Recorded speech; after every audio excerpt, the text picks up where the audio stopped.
जय श्री राम दोस्तों। आप सबका उन्नति एस्ट्रो वाला के यूट्यूब चैनल पर हार्दिक स्वागत है। मैं समय समय पर कुछ वीडियो बनाता रहता हूं जहां पर मेरी नॉलेज है जो बाकी लोगों के साथ शेयर करता हूं। अब देखिए, ज्योतिष के क्षेत्र में बहुत पुराने लोग बैठे हुए हैं और बहुत ऐसे लोग भी हैं जिनकी प्रिडिक्शन बहुत अच्छी जाती है।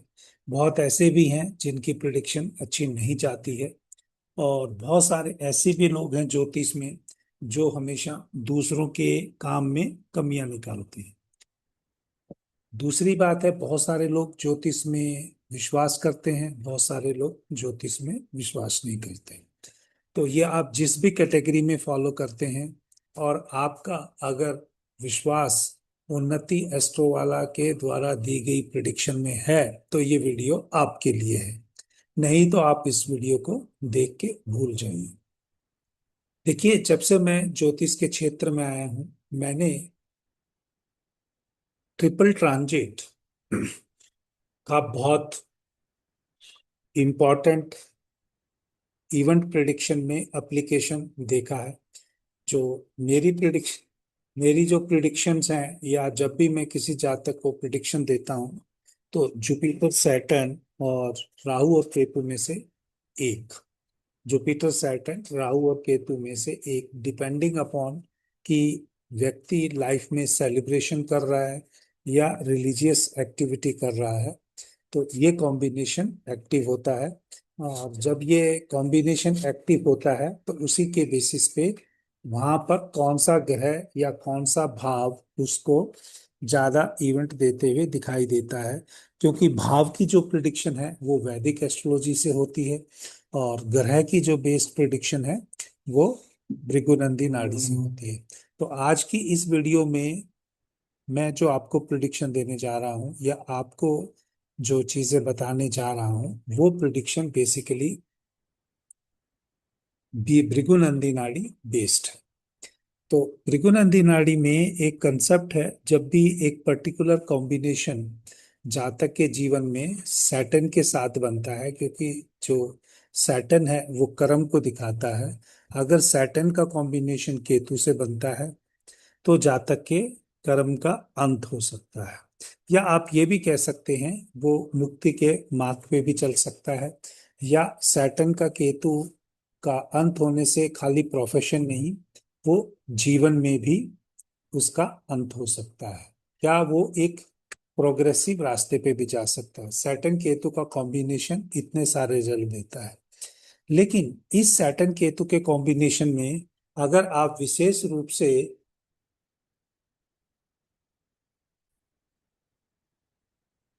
जहां पर अगर ये सब चीजें होती हैं तो उसके बाद अगर जातक इन्वॉल्व होगा तो जातक के जीवन में जो कठिनाई आएगी, तो वहां पर जुपिटर राहु का एक्टिवेशन भी होते हुए देगा।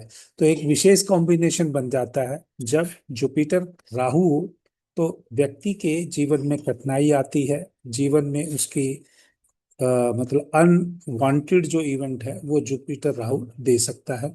और सैटर्न केतु है जो उसके कर्मों को खत्म कर सकता है। तो एक पर्टिकुलर कॉम्बिनेशन बनता है जहां पर जुपिटर राहु सैटर्न केतु हो, तो कैरियर में ब्रेक हो सकता है। अगर वो कैरियर ब्रेक तब होगा जब सैटर्न के साथ ट्रांजिट का जो कॉम्बिनेशन है, Jupiter Saturn Ketu prominently Saturn के साथ बने।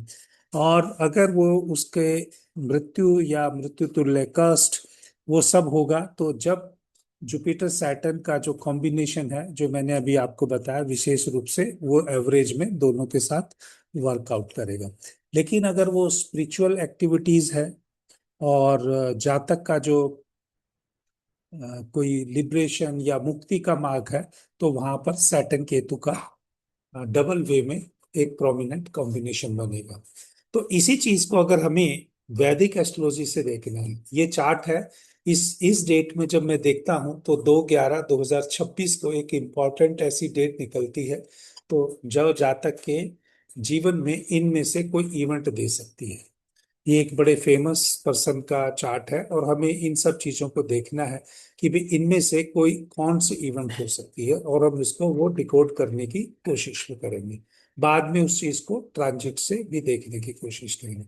लेकिन उससे पहले अगर मान लीजिए जातक की मंगल की महादशा चल रही है, और मंगल की महादशा में जो मेरा कंसेप्ट है त्रिभागी के हिसाब से मैं देखता हूं, तो अभी प्रेजेंटली जातक का जो है वो 8th हाउस और कुछ प्रोमिनेंटली 8th हाउस एक्टिव है इस टाइम में, क्योंकि जो जो मंगल के जो नक्षत्र का जो पार्ट है वो यहाँ पर प्रोमिनेंटली 3 नंबर में चरण पद के हिसाब से इस स्टेज पे उसका रिजल्ट मिलेगा। लेकिन अगर ब्रॉड सेंस में कहें तो जातक का 7th हाउस और 8th हाउस प्रोमिनेंट वे में एक्टिव होते हुए दिखाई दे रहा है।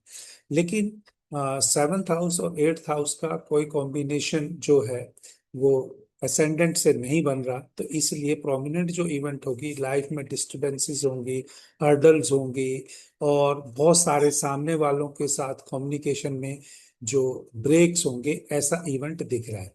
लेकिन जैसे ही जातक का 26/8/2026 के बाद जो पीरियड आएगा, तो प्रोमिनेंटली जो है वो 11वां हाउस और 12वां हाउस एक्टिवेट हो जाएगा, क्योंकि वहां पर चित्रा नक्षत्र उस टाइम पे एक्टिवेट होगा मंगल के महादशा में। और पूरा ये आप कह सकते हैं 6 साल 4 महीने के, ना 2 साल 4 महीने का जो टोटल मंगल की महादशा है वो 7 साल की है। और उसमें से अगर हम देखें तो 2 साल 4 महीने का पीरियड बड़ा प्रोमिनेंटली एक्टिव होते हुए यहाँ पर दिखाई देगा। तो वहां पर जब भी ये चीज होगी तो 2/11/2026, तो मैंने इस बेसिस पे कहा कि भाई वहां पे एक बुध जो है वो बकरी है, बुध जो है कुंडली में बकरी है, और 7th हाउस का लॉर्ड जो वीनस है वो प्रोफेशन के हाउस में बैठा हुआ है। तो वक्री जो बुध है वो भी यहाँ पर इस कुंडली में जो विशेष रूप से 10th हाउस का रिजल्ट आपको एक्टिव करते हुए दिखेगा। इस वजह से मैंने कहा कि प्रोफेशन से रिलेटेड कोई इवेंट इस जातक के जीवन में 2/11/2026 के आसपास हो सकती है, अगर ये डेट ऑफ बर्थ इनका ठीक है, या हम ये कहें कि इस अ, दौरान 1-2 दिन आगे पीछे। अगर इसी चीज को अगर हम 2/11/2026 का ट्रांजिट लगा के देखते हैं भृगु नंदी नाड़ी के साथ, तो आप देखेंगे जुपिटर का राहु से एक प्रोमिनेंट कॉम्बिनेशन बन रहा है, सैटर्न का केतु से एक बहुत प्रोमिनेंट कॉम्बिनेशन बन रहा है, और इनकी कुंडली में जो जो कॉम्बिनेशन है, जैसे राहु का जो है वो ट्रांजिट के जुपिटर से इतना प्रोमिनेंट कॉम्बिनेशन नहीं बन रहा है, तो इसलिए जातक के जीवन में कोई संकट नहीं दिख रहा है।